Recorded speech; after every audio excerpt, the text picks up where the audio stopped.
one-shots were made using the budget variant of the build, only spending about 50 to 100 divines.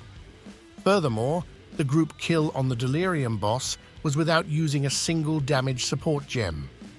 Because here's the thing about this build, it deals so much damage that you can't even see how much damage it deals.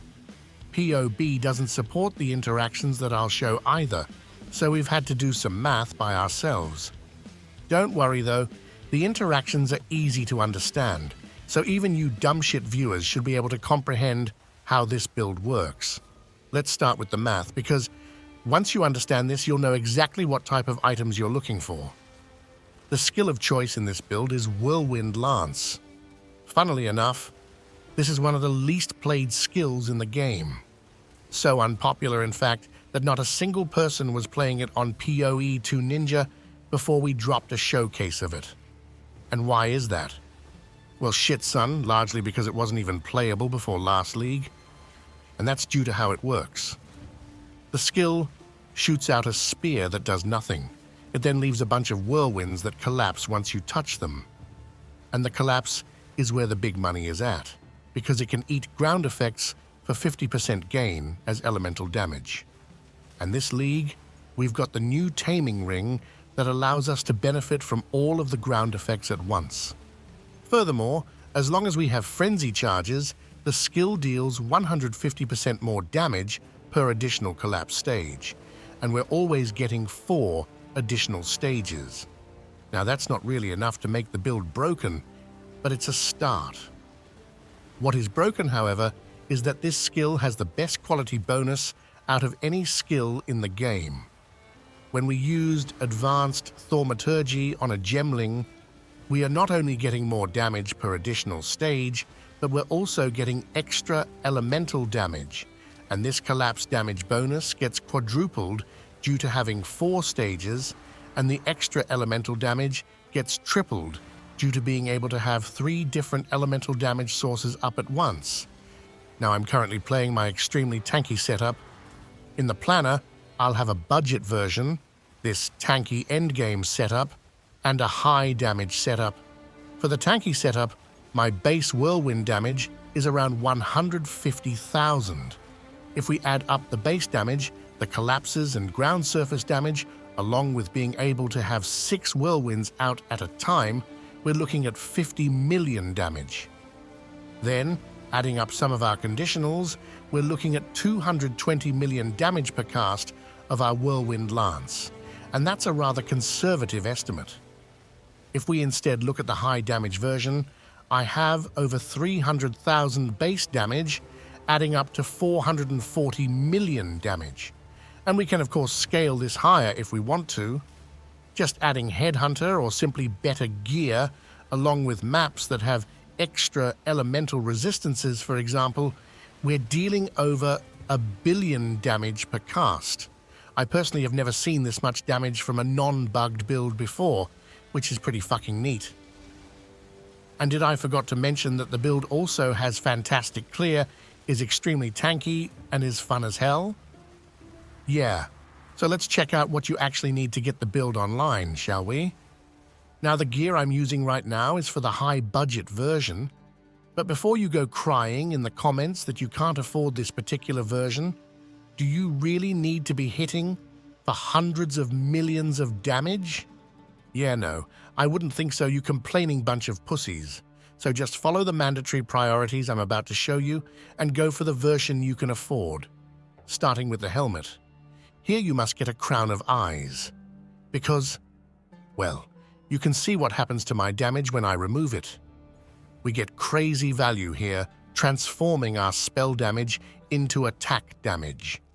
This is due to us getting a lot of rage via berserk quality and socket.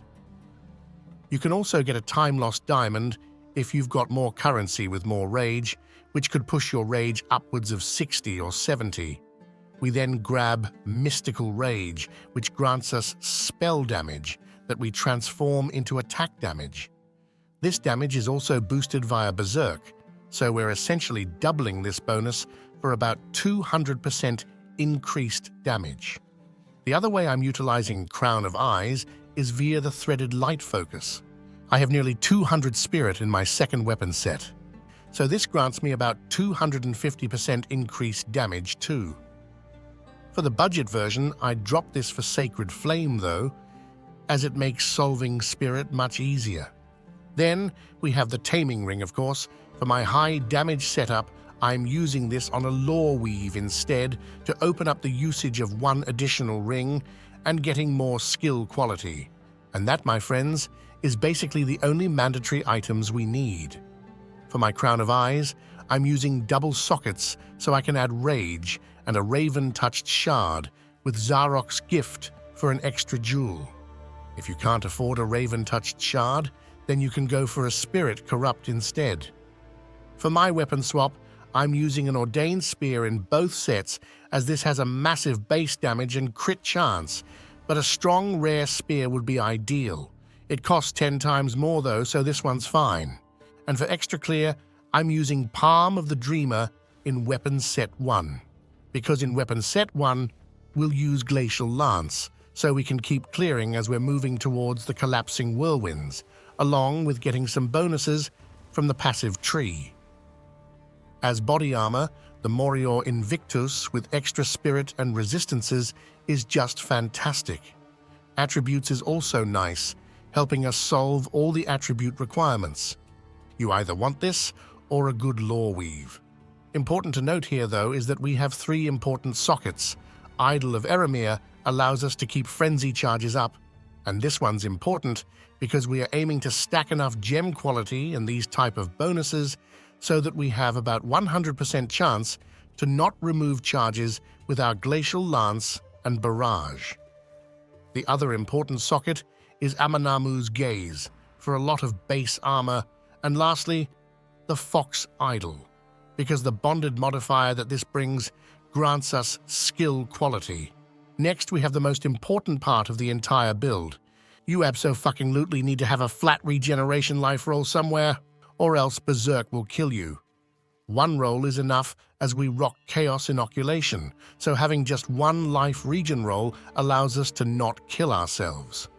I've been saying this in every goddamn video I've made, and yet I'm getting comments about players killing themselves. So if you see one of those comments, feel free to tell them to fuck off. Sincerely, Perra Gaming. Alright, and for stats, look for an unset ring for the extra skill, then just a lot of flat damage. For the amulet, we can get some really good stuff this league. Ideally, you would have one granting the Eternal Rage skill, as this saves you a whopping 100 spirit. Then, we look for a lot of spirit, projectile ranks, gem quality, and defenses.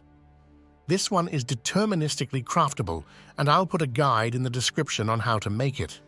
But if you can't afford the crafting costs, then you just look for similar stats and use a Sacred Flame instead of Threaded Light to solve spirit. The most important here, though, is that you need Thaumaturgic Generator as an anoint, either here, on your helmet, or as a Megalomaniac, as this largely solves Frenzy Charge generation by itself. Alright, next we have a pair of gloves. Mine are kinda dog shit. Ideally, you'd grab some flat damage and projectile ranks.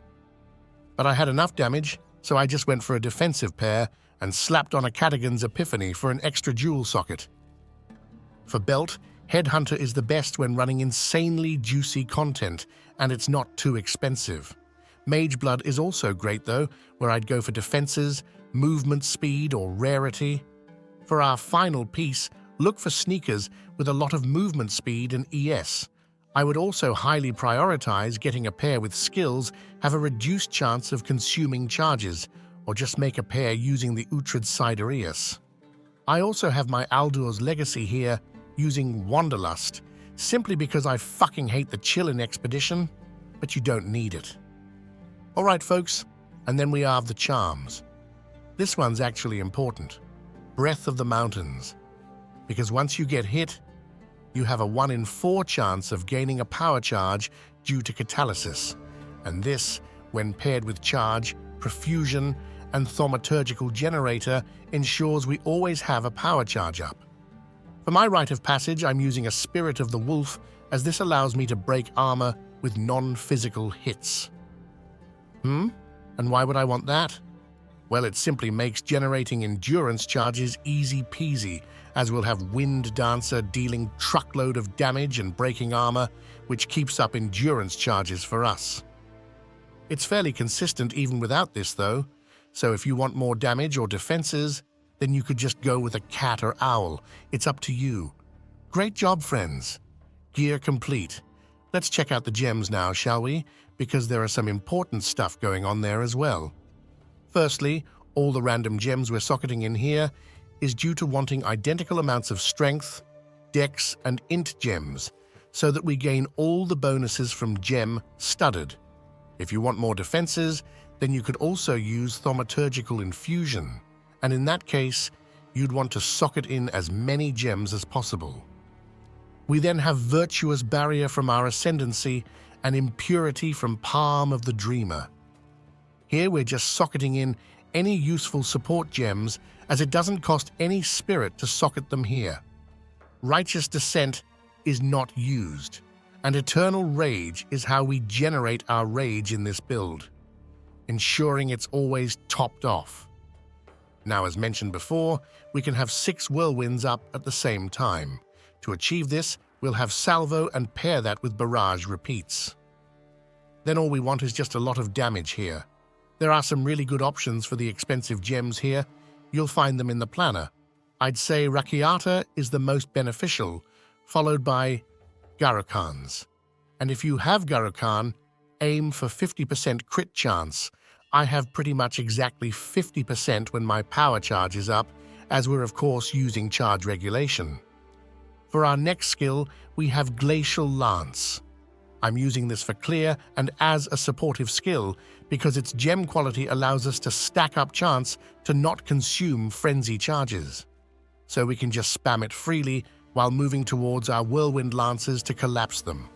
I then have Rapid Attacks, 4 and Elemental Armament for damage, while having Bateas and Blazing Critical to boost my damage, and Perpetual Charge to boost the chance to not consume charges to 100%.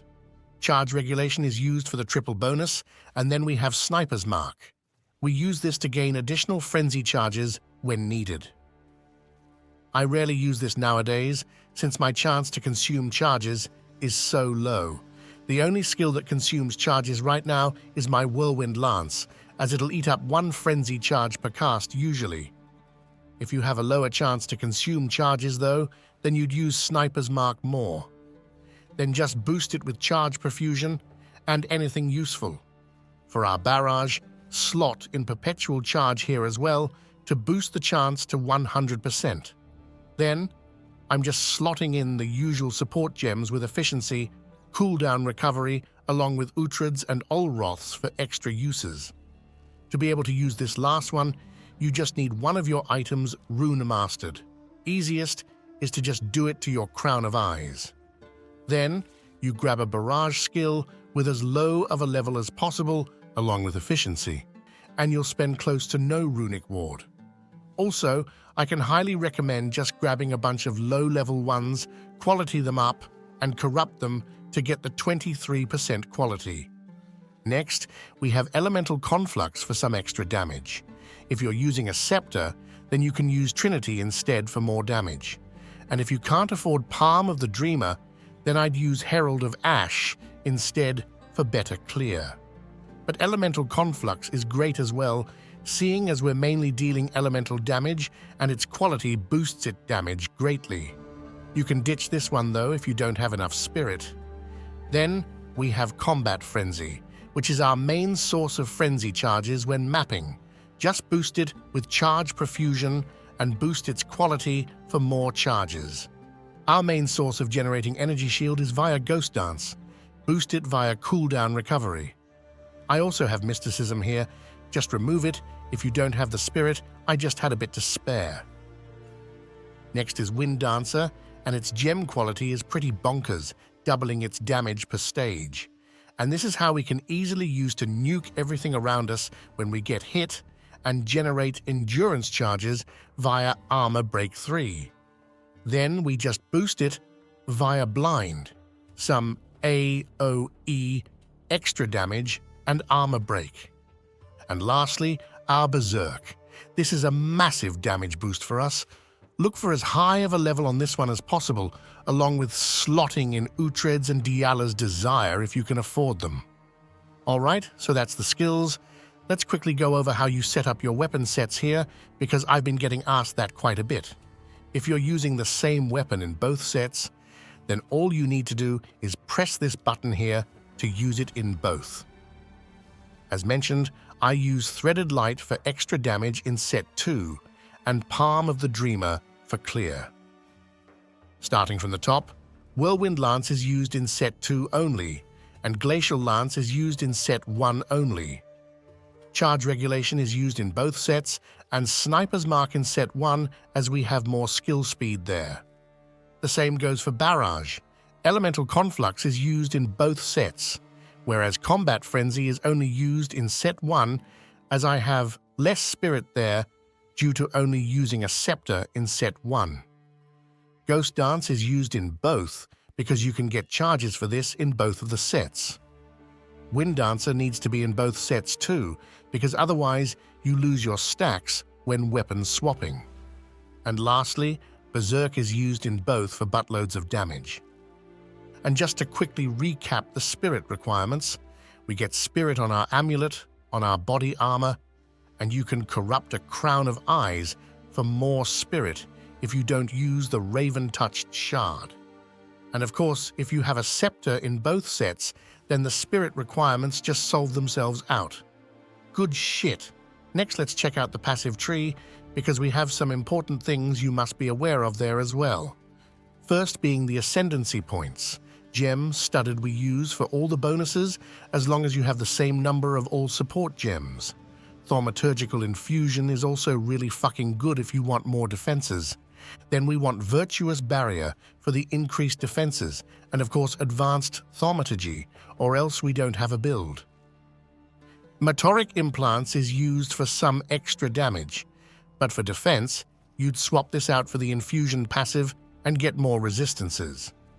Next up is an important one, and I won't be answering any stupid fucking questions on how to do this, because if you skip right to the planner, then you deserve to fuck up your build.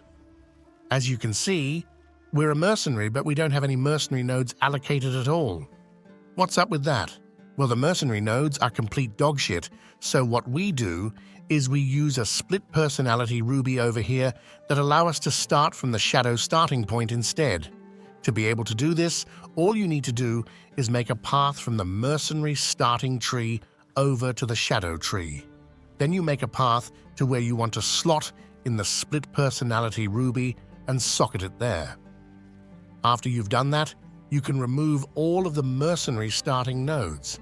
Just note that once you've done this, you can't move the split personality until you've connected the paths back again, so make sure you slot it where you're not going to move around your jewels. Alright, and going back to the shadow, we start here because of all the great nearby nodes, but also due to the big ass clusters here, where we can use time-lost jewels. This one's near perfect, and I'll put a guide on how to craft it in the description. However, you can actually get this identical one, but with rage instead of projectile speed, if you craft a diamond instead. It's harder to craft due to more modifiers, but would boost your damage to the goddamn moon. Either way, we grab as many nodes as we can here. I've also got a from nothing diamond with hollow palm, so I can connect these nodes for free. Try to allocate the nodes in both weapon sets here. I had to do some wacky stuff because I'm a bit low level to fit them all in. You'll see the exact weapon sets better in the planner. Either way, you must be aware of this node here, Siphon, because this is how we sustain mana when mapping. All we need to do is allocate this, kill some enemies with Glacial Lance, and we'll regenerate our mana. Next we go down here and just grab a bunch of defensive nodes all over before heading upwards to grab Chaos Inoculation and our Stun and Ailment Threshold. Here I also have a Prism of Belief with Whirlwind Lance ranks. This only costs a few divines right now, so try to snatch one quickly before someone buys all of them. Keep going upwards, grabbing the Energy Shield nodes and a Heroic Tragedy Jewel. Which one you grab doesn't matter as long as it has the line Varana in it, as we'll use this to get more energy shield. This is also why I'm grabbing as much strength as possible in the tree, to boost my energy shield. Alright, next we chuck a Yui to head on all over here, grabbing yet another time-lost emerald, some damage, chance to not consume charges for set 1, and some frenzy charges. After that, go down here for skill speed and movement speed in set 1, catalysis to generate charges, and insanely important, possibly the most important part of the passive tree, you need a megalomaniac with either mystical rage or thaumaturgical generator, so you can anoint one of them onto your amulet. These are skill cheap though, so grab one quickly. And lastly, some more damage, and the final jewel, which is my from nothing jewel. And that, my friends, is the passive tree complete. Nicely done. Next, let's check out how to actually play the build, shall we? The basics of the build is as follows. You press Whirlwind Lance, you step into Whirlwind Lance, screen goes boom. Nah, but really, it's almost that simple. For mapping in particular, you're pressing the barrage button, followed by casting a Whirlwind Lance. Then, you step into the whirlwinds as you're shooting out glacial lances. Then once you've blown up your whirlwinds, you simply repeat by throwing out some more Whirlwind Lances. As long as your barrage is activated with Olroth's Conviction, you don't need to press it again. Other than that, you just use Sniper's Mark every now and then. How often you need to do it depends on how much gem quality you have and your gear. But if you see yourself running out of frenzy charges, then you just start using it more frequently because that's all it's used for. And well, that's really all you need to know. For bossing, it's even easier because you just throw out your Whirlwind Lances, walk into them, and blow up the entire game. Alright folks, that's all you need to know for this one. If you've got any good questions, drop them below. And if you've got any dumb questions, drop them below as well, and I'll gladly shove them somewhere. Now drop a sub, and I'll see you in the next one.